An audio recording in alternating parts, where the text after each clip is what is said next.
The year is 4032. Most of humanity has mutated into new creatures called abbeys. In the 21st century, Professor David Pilcher foresaw an unknown mutation in human DNA and built the town of Wayward Pines, which was meant to serve as an ark for the last surviving humans. The chosen ones, those who were destined to restore the human population, were frozen without their consent for 2,000 years. However, upon awakening, not everyone was pleased with life in a city surrounded by a tall fence with millions of monsters lurking outside. Dr. Theo Yedlin is on vacation at the beach. In a bar, he strikes up a conversation with a stranger who, at first glance, doesn't raise any suspicion. But the casual chat ends strangely. Yedlin wakes up several years later to find himself in the town of Wayward Pines. On his way to the hospital, accompanied by a group of strangers, Theo manages to escape. He seeks help at the first house he finds, hoping to call the police. But as he observes the strange behavior of the homeowners, Theo begins to doubt if he's doing the right thing. The police do respond to Yedlin's call, but instead of offering help, they return him to the hands of the strangers. They take Theo to the hospital, and after telling him a story about a government experiment, the people in black ask him to work for the good of society. The kidnappers ask Theo to save a patient who is extremely important to them. After examining the girl, Yedlin promises to do everything possible and instructs them to prepare the operating room while he assesses the seriousness of her injuries. Theo's patient turns out to be Kate. While the doctor operates on the girl, Carrie reports to Jason about losses within the ranks of the first generation. Looking at a photo of his rival, the dictator realizes that as long as Ben is free, their movement and the city are in danger. This is confirmed by Megan, who appears in the room. She reminds him of Pilcher's main rule: clear laws, strict punishment. Theo visits his patient, and she tries to tell him what's really going on. But Carrie doesn't allow the doctor to listen to Kate and instead urges him to take a break. While walking through the town, Theo witnesses soldiers separating a woman from her young son. The doctor tries to intervene, but is once again prevented from understanding what's going on and is forced to walk away. However, later Yedlin does learn the woman's fate. She is brought to the central square along with others, accused of rebellion. Jason addresses the cheering crowd, assuring everyone that his cruelty is the path to humanity's salvation. After these words, he executes the woman without any explanation. Megan visits Kate in the hospital room and suggests they unite for the future of Wayward Pines. But Kate attacks her rival, armed with a scalpel. Kate confesses that she will never watch as dictators destroy the world. She raises the scalpel and ends her suffering. Mario brings Theo and other prisoners to the wall. He opens a passage and, after jamming the gas pedal with a rock, sends the vehicle into the lair of the abbeys. The monsters notice the prey but run past, trying to climb over the fence. Members of the first generation movement watch a motivational video left for them by Pilcher, followed by footage from surveillance cameras showing the abbeys attempting to breach the wall. The creatures sacrifice themselves to create a ramp, allowing their comrades to infiltrate Wayward Pines. Jason realizes something is wrong and orders a squad to gather and check the situation in person. Meanwhile, the prisoners, led by Ben, try to escape from the vehicle, taking advantage of the fact that the monsters are ignoring them.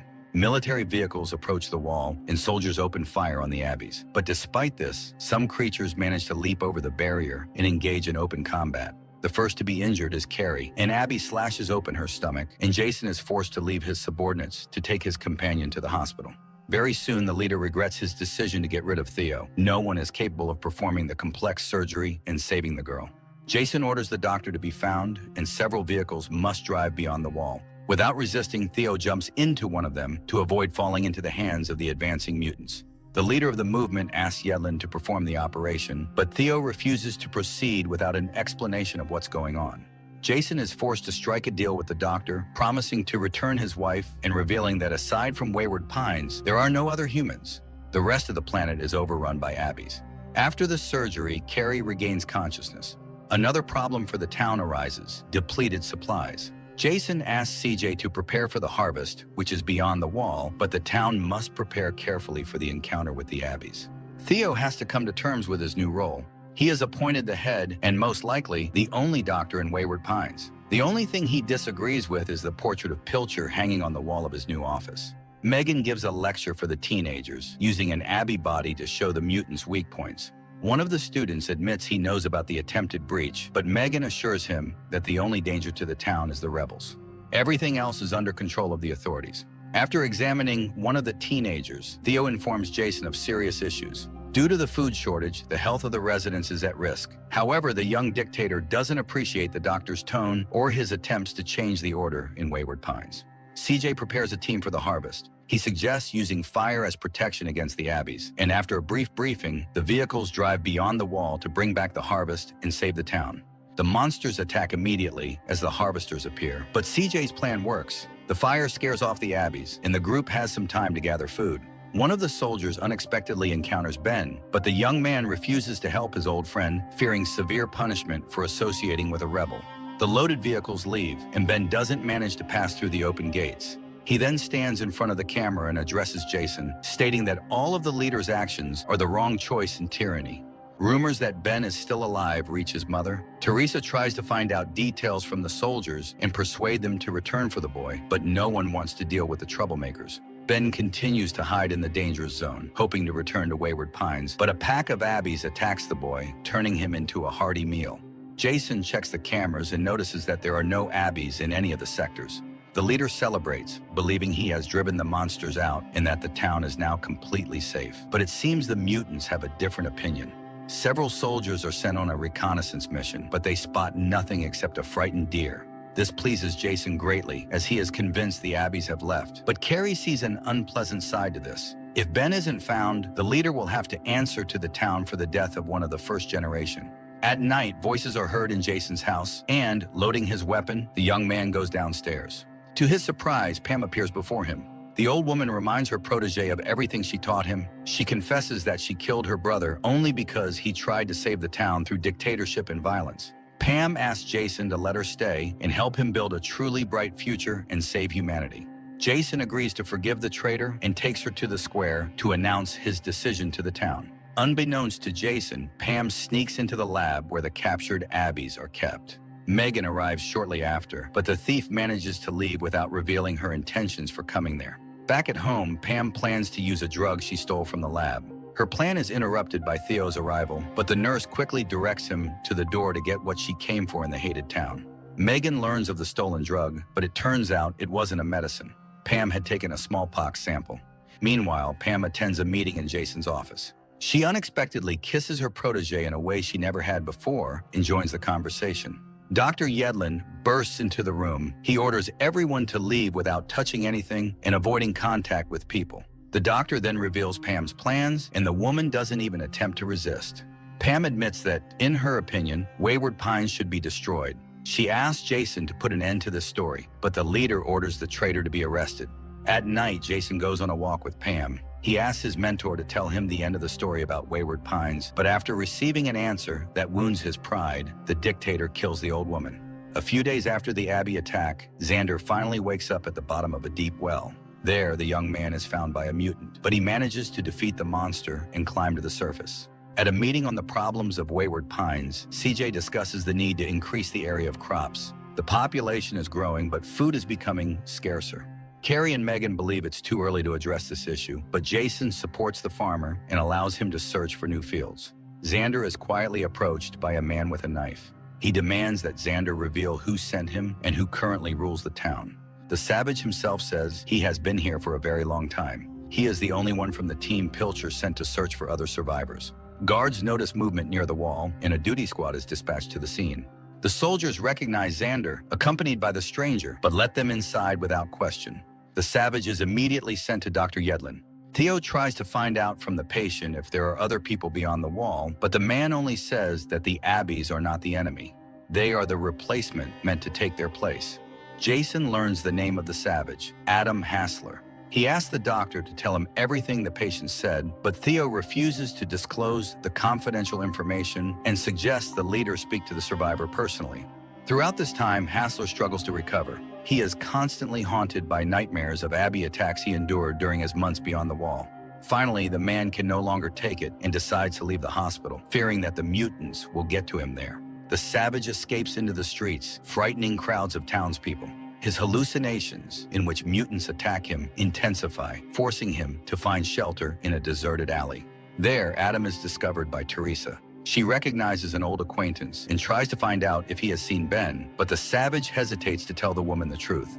Theo tells his wife about Adam's words, and Rebecca urges him to inform the town's leadership. The town sends off the first group, who go in search of new lands suitable for settlement and cultivation. Teresa stops CJ's vehicle and asks to join the mission so she can find her son. Hassler also joins the soldiers, having failed to adjust to the peaceful life in town. CJ gazes with excitement at the landscape he hasn't seen in a very long time. He orders the squad to set up camp and prepares for a night outside the wall. Adam leaves without explanation, but later that night he returns, causing a stir in the camp. Hearing the commotion, Rachel wakes up, and the soldiers part to reveal what the savage has brought.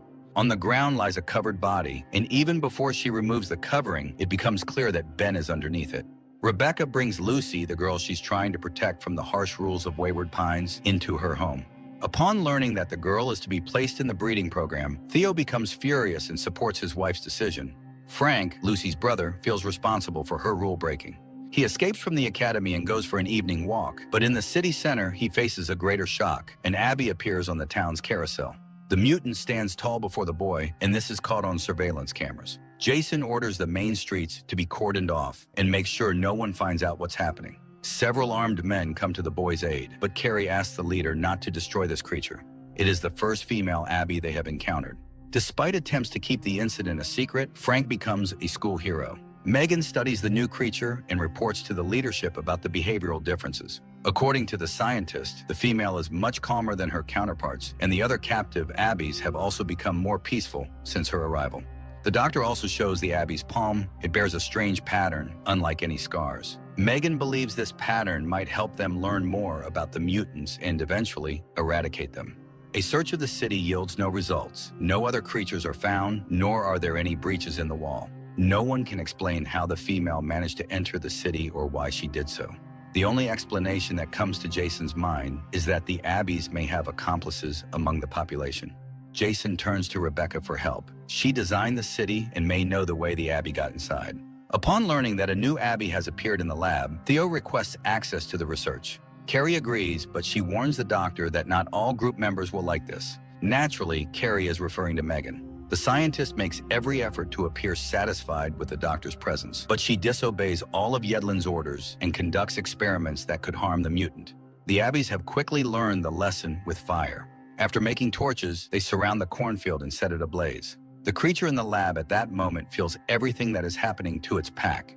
Several years before the current events, unaware that a human invasion is imminent, the Abbey tribe enjoys a peaceful life deep in the forest. But suddenly a helicopter appears over the mutants' camp, and most of the tribe is wiped out. Only a few survive, with no other choice but to seek revenge. In the city, a siren blares, and panic begins. At the same time, the Abbies set another field on fire, knowing that by doing this, they are depriving humans of any chance of survival. Adam is the first to notice the mutants approaching. He raises the alarm and orders the squad to move to a safe place, but it's already too late. The first creatures infiltrate the camp, and one of them attacks Teresa. Megan, unaware of anything, works on reports in the lab. She is only distracted when the Abbies start banging on their cages, and the close proximity no longer feels safe. Theo learns that the food fields are burning. At that moment, Carrie arrives and asks the doctor to return to the hospital and prepare for a difficult night. Jason sends out several dozen vehicles. All civilian men are to extinguish the fields while the military protects them from Abbey attacks. Realizing how this will end, Theo orders his colleagues to prepare all available beds and be ready to receive not tens but hundreds of patients. The battlefield truly becomes a nightmare. The Abbies are far more clever and resourceful. There's no one left to extinguish the fields. Soldiers fall before they can even reach them, suffering severe injuries from the mutants. Within an hour, the hospital turns into chaos. The screams of patients mix with the bustle of medical staff who are not prepared for such an onslaught. Theo tries to help everyone, but he cannot save them all, and many patients die in the hands of frightened interns. CJ recounts how the Abbies attack the camp and everyone trying to extinguish the fire. But Carrie and Megan don't believe the farmer's words. They are convinced the mutants have no intelligence and thus could not have had a plan. Jason sides with the women. He is more concerned about the fate of the harvest, but CJ has no good news. All the fields have been burned, and in less than 6 weeks, the city will fall to starvation. The food shortage is not the only threat. Theo informs the leader that there is a critical shortage of medicine, and soon people will begin to die from simple colds or minor cuts. Yedlin doesn't hold back in his critique, saying that Pilcher was an idiot. In creating his own world, he failed to consider the basics. Jason's thoughts are interrupted by news that around 100 Abbeys have gathered near the wall. Despite the obvious situation, the leader refuses to admit that the mutants are evolving and the advantage has long been on their side. Teresa spends several hours in intensive care, but her heart gives out, and the last thing the woman sees is her son and husband, with whom she will finally reunite. Megan performs an MRI on the Abbey, and looking at the monitor, Theo sees a surprising result. The part of the brain responsible for thinking and problem-solving is twice the size of a human's. The Abbey's roar echoes throughout the city. The monitor shows that several thousand mutants have gathered near the wall. The creatures locked in the cages respond to their kin, but the female remains remarkably calm. After a conversation with Adam, Theo examines the female Abbey's hand and discovers the pattern. He becomes furious that Megan hadn't told him about the design, but the scientist doesn't understand the significance at this moment. The doctor asks Megan not to interfere while he tries to establish contact with the Abbey. In Theo's opinion, it's the only way to find out what the mutants want and save the city. Yedlin shows the mutants several cards with pictures and tries to explain their meaning. CJ had been one of those who woke up from cryosleep every 100 years to observe changes on Earth. During one such outing, the botanist met a strange young man. He still resembled a human, but had peculiar features. The stranger rambled, ate raw fish, and suffered from unknown ailments. CJ couldn't shake the new companion. The young man demanded to be taken with him and cared for. To avoid risking the others, CJ eliminated the threat. Theo asked Megan to offer the Abbey a treat, but the mutant points towards its kin. This confirms the doctor's theory. She is not just an intelligent creature. She is a leader who cares for her pack. Adam bursts into the lab, demanding that the scientists release the female. He claims that she is the leader of the Abbeys, and her followers are gathering near the wall, ready to do anything to save their leader. A heated argument erupts among the group. Megan is convinced that Adam is overestimating the importance of the mutant, while Theo believes the leader's presence could help them negotiate with the creatures and save the city. Memories take CJ back to the day he woke up and roused the others. Pilcher, the founder of the project, was confident that mutations had ended several hundred years ago and that they were now facing only an empty, uninhabited Earth. But the scientist was wrong. The first walk in the forest revealed strange creatures vaguely resembling humans. Pilcher didn't even attempt to make contact. He also refused to return to cryosleep and slumber for several more centuries. The only thing that occurred to the professor was to declare the mutants enemies, build a city, and fence it off with a tall, electrified wall. Theo tries to communicate with the female Abbey, but Jason arrives at the lab. Like Megan and his predecessor, Pilcher, the leader of the first generation refuses to seek a peaceful solution, convinced that the remaining humans will prevail against the thousands of creatures at the fence. The argument goes in circles, but Yedlin reminds everyone that the lives of all the city's residents are at stake. Dr. Yedlin explains to the Abbey that Jason is their leader, but the female mutant disagrees. She shows the doctor that he should be the leader of the town. This infuriates the young dictator, and he tries to stop the experiment, but Theo stands his ground. Signaling that he means no harm, Theo unlocks the cage of a male Abbey and tries to enter, but the aggressive mutant doesn't share the doctor's optimism and grabs his arm. On one hand, this frightens everyone present, but on the other, they see the female giving a signal and the monsters obey her. In Theo's opinion, everything went perfectly, but Jason thinks otherwise. Before the leader's eyes, he kills the males and plans to eliminate her as well. Theo wrestles the gun from the madman, and Carrie tries to convince him not to argue with the others. She asks her friend to leave and think things over, while the doctor continues his experiments. Megan notices a crimson puddle beneath her and feels unwell. The last thing she sees is the freed female Abbey behind her. At the moment when Theo was unlocking the code, the creature memorized the combination and easily repeated it. The city's residents are assured that nothing dangerous is happening and that they can continue their normal lives. But Theo returns to the lab and realizes that things are far from normal. He discovers Megan's body in the empty cage of the female Abbey. At the same time, the mutant sneaks towards the exit. Jason arrives at the scene. He orders the building to be searched, unwilling to admit that he is responsible for what happened.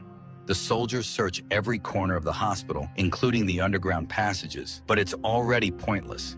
The mutant is running through the forest, making her way to her kind. Suddenly, the Abbey slips off a cliff, but she manages to collect herself and lands unharmed. Dr. Yedlin insists that they must warn the townspeople. If the female Abbey reaches the exit, she will likely open it for thousands of her kin. But Jason stubbornly holds his ground. He plans to send unarmed townsfolk to search for the creature and fight the other Abbeys. The town's school children are locked in the school building. The other residents are also informed of the Abbey's escape and are ordered to lock themselves in their homes to avoid encountering the creature. The Abbey hides in the forest and notices Frank and Lucy walking by. She also sees a couple in love, but she doesn't attack the teenagers, trying to avoid detection. After this, the monster heads straight for the city and attacks one of the soldiers who participated in the hunt. The scream of the unfortunate soldier echoes throughout Wayward Pines, warning the residents of the danger. The Abbey takes the body of its victim with it. Soldiers spot the Abbey on the rooftops of houses. They open fire, but once again the monster manages to escape. The mutant continues to toy with the people, appearing in different locations. All those with any kind of weapon are called in to join the search. Xander gathers a small team, hoping to track down the Abbey. Theo and Adam also set out in search of the mutant, but all they find is the body of a soldier, which the creature dragged away. The hunters realize it was a trap. The Abbey lured them into the forest so they wouldn't interfere with her final tasks in the city. Armed citizens flood the streets, but the Abbey manages to evade them, remaining unnoticed. This leads to frightened hunters firing at each other, solving the mutant's problems for her. Finding several bodies and shooters in the street, Theo tries to de-escalate the situation. He asks a young woman to let the soldiers go so they can take their comrade to the hospital. The number of red dots on the monitor rapidly increases, indicating the number of Abbeys near the wall. Jason shows Carrie the bunker designed especially for them. He confesses to her that this shelter would allow them not only to survive, but also to enter cryosleep for as long as needed to eventually restore Earth. However, Carrie is forced to admit to her boyfriend that after the Abbey's attack, she cannot have children, and there's no point in wasting a capsule on her. Rebecca encounters the Abbey in the middle of the city, but before the monster can attack, Xander injures the mutant, protecting his fiancée and their future child. Breathing a sigh of relief, the couple hurries to the wall to find weak spots and fix them. Xander remembers the pit, and the group theorizes that it might be a tunnel leading into the city. The wounded female Abbey flees into the forest and finds an entrance to such a tunnel. She prepares to leave the city, but Adam appears behind her, intent on killing the mutant. The female Abbey straightens up, and fear flashes in her eyes. Seeing this, the hunter lets her go to her kind. Adam also enters the tunnel, determined to end this once and for all. Jason's squad finds a pipe from which the wild cries of the mutants can be heard. The leader orders the passage to be blown up, hoping this will stop the wild mutants. Adam manages to escape from the other side of the tunnel, but there, he is met by a crowd of wild, hungry Abbeys. However, the female with the pattern on her hand does not allow them to harm the man who saved her life and helped her escape. Hassler walks past unharmed.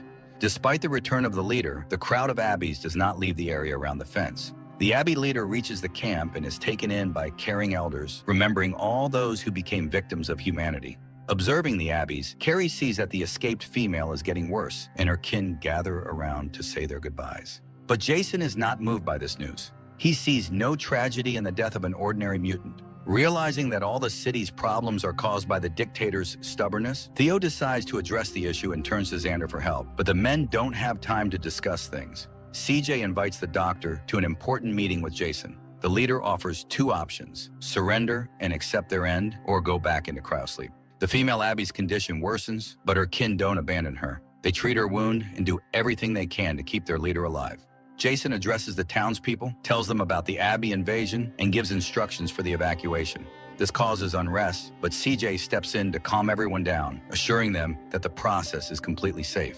After giving several lectures, CJ heads to the control center to check the equipment, but the plan is under threat. The program encounters a loading error. CJ informs Jason of the issue, insisting that the capsules need to be recharged. But there is hardly any time left, and the leader will have to choose who gets to leave the danger zone first. To make the right decision, Jason asks Dr. Yedlin to check all the citizens' profiles and assess their health on a 5-point scale. Theo dislikes this idea and suggests using a lottery to choose the lucky ones, but Jason insists that only those valuable for reproduction should remain in the end. Yedlin decides to use Carrie. He tells her that Jason has decided to leave her to be torn apart by the Abbeys because of her inability to have children. The doctor convinces her of his truth and suggests she eliminate the traitor. Many years ago, while planning the construction of a new world, David Pilcher adopted a child to make him the heir to everything. But before signing the papers, the professor meets the boy's mother, Carrie. She was the one who gave her son to the professor, who later named him Jason. While flipping through his fiancée's personal file, Jason finds a secret folder where he discovers that his fiancée is actually his biological mother. At that very moment, Carrie enters the room. The calm conversation escalates into a scuffle and a fight. Finally, a gunshot is heard in the room. Jason recalls the first time he saw Carrie, how she was introduced to the new world, and how he promised she would always be safe. But now the once-in-love young people are on the floor, in pools of crimson. As Jason fades, Carrie takes his hand to stay by his side. The female Abby regains consciousness and signals to her kin, gathering them around her. Jason is brought to the hospital, and Theo prepares him for surgery. Meanwhile, in the forest, the Abbeys are preparing for a final assault on the city. The residents are being prepared for evacuation into cryocapsules, but most townspeople linger around the hospital, waiting for news about their leader. After several hours of surgery, Theo announces Jason's death to everyone. The doctor assures the people that the plan remains unchanged. They will all be saved soon. CJ hands Dr. Yedlin the list Jason had made. He suggests following the old plan to avoid panic and save precious time. Registration for the capsules begins, and the first to enter are women and children. Those not on the first list are asked to wait at home for their turn, but many suspect they will never be called. Even among the children, there are excess. One of these extras is Frank, who had once openly told Theo that he didn't want to have children. Xander also doesn't receive an invitation. He realizes this is Yedlin's personal revenge for taking his wife. The closer the Abbeys get to the fence, the more aggressive they become. Their movements are watched by the female leader, standing above the rest. Watching the screen, Theo realizes that the fence is on the verge of being breached. The doctor decides to record one last message for future generations in which he urges humanity not to repeat David Pilcher's experiments. Such endeavors only lead to dire consequences. To somehow fix the situation, Dr. Yedlin plans to inject himself with 3 strains of dangerous viruses and voluntarily surrender to the Abbeys. This is how he intends to wipe out the terrible mutant species. Those who didn't get a place in the capsules begin to panic and search for alternative ways out. Riots break out in the city. Only Xander and Frank calmly accept their fate, sitting in a small street bar. Theo arrives to pick up the boys and take them to the departure point, but the road is blocked by 2 young men with a burning bottle and a firm decision to steal the car. Xander manages to calm the boys down, and the group leaves. On the way, Theo picks up another passenger, his intern Arlene. Yedlin returns to the lab to inject himself with the virus strains and head for the wall. But there, he is met by Carrie, who asks to take on this mission herself. After Jason's death and the news that he was her son, she no longer wants to run from her fate. Learning that she has already injected herself with the viruses, Theo agrees to leave with the others. As a parting gesture, he gives her one more vial, which will numb her pain during the encounter with the Abbeys. Before the capsules are launched, Theo wishes the travelers a safe journey. He admits that he doesn't know what awaits them in the future, but hopes it will be better than the present. People take their places as the city slowly comes to a standstill in the face of danger. CJ is supposed to be the last to take his place, but his capsule malfunctions and the man sees his wife, who has been dead for several hundred years. Nevertheless, CJ decides to stay behind, hoping that one day he can change the world. Carrie opens the wall and steps outside the city, into the land where the Abbeys will live for many centuries. And so the series ends.